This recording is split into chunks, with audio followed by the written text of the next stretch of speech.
মাত্র কয়েকদিন আগে নির্বাচন হয়েছে, ভোট দিয়েছেন সবাই? হ্যাঁ, কারা কারা নতুন ভোটার হাত তুলেন তো। নতুন ভোটার কারা কারা এবার প্রথম ভোট দিয়েছেন? নতুন ভোটার এই যে এইদিকে আছে নতুন ভোটার, এইদিকে অনেক নতুন ভোটার। হ্যাঁ, ও এগুলো সব নতুন ভোটার, গুড, ভেরি গুড। এখন এই যে নতুন ভোটার যারা আছেন তারা সহ এর আগে অনেক আগে প্রায় 15-20 বছর আগে ভোট দিচ্ছেন, তাই না? এর মধ্যে ভোট দিতে পারছিলেন গত 15-20 বছর? ভোট দেওয়ার সুযোগ পান নাই। নির্বাচনের সময় আমরা দেশের মানুষের সামনে কতগুলো কথা বলেছিলাম। এই বক্তব্যের শুরুতেই কিন্তু আমি বলেছি যে আমরা এমন একটা দল করি, আমরা দল করে শহীদ জিয়ার দল করি, আমরা দল করে দেশনেত্রী খালেদা জিয়ার দল করি, এবং আমরা সেই কাজগুলো করতে চাই যেই কাজগুলো করলে মানুষের উপকার হয়। কিন্তু নির্বাচনের আগে আমরা বলেছিলাম কতগুলো কথা, অনেক কথার মধ্যে কয়েকটা জরুরি কথা আমরা বলেছিলাম। কি কথা? যে আমরা জানি বাংলাদেশে যে প্রায় 20 কোটি মানুষ, এই 20 কোটি মানুষের বেশিরভাগ থাকে গ্রাম অঞ্চলে, এবং তাদের মধ্যে বেশিরভাগ মানুষ বাস করে, তাদের প্রধান পেশা হচ্ছে কৃষি। তারা গ্রামে বাস করে, তাদের প্রধান পেশা হচ্ছে কৃষি, এবং কৃষি যদি বাঁচে তাহলে বাংলাদেশে, কৃষক যদি ভালো থাকে তাহলে বাংলাদেশের মানুষ ভালো থাকবে। কি ঠিক বলছি না ভুল বললাম? ঠিক, কে কথাটা ঠিক বলছে?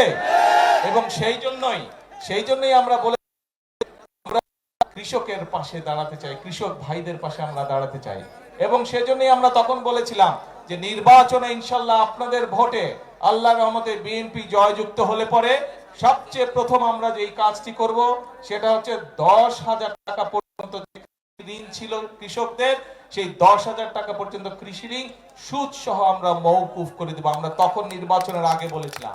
এবং নির্বাচনের পরে প্রথম যে মন্ত্রিসভার, সরকারের যে মন্ত্রিসভার বৈঠক ছিল, সেই বৈঠকে প্রথমেই বিএনপি সরকার কৃষক ভাইদের কথা মনে রেখেছে, এবং সেই কৃষি ঋণ সুদ সহ আমরা মওকুফের ব্যবস্থা করেছি।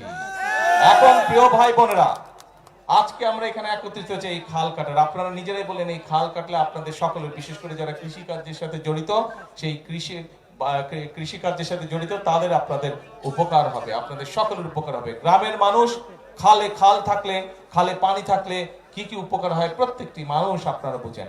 আজ এই খাল খাটাটা কেন জরুরি? সমগ্র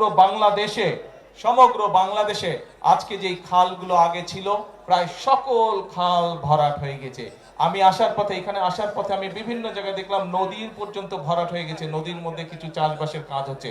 বহু খাল, ওই যে ছোট ছোট কালভার ব্রিজ যখন পার হয়ে আসলাম দেখলাম যে অনেকগুলো খাল প্রায় ভরাট হয়ে গিয়েছে। এই এলাকাতে যে খবর নিয়ে আমি জানলাম, এমনকি বর্ষার মৌসুমেও খরা হয়, অনেক জায়গায় পানি পাওয়া যায় না। ঠিক এই কথাটা কি ঠিক?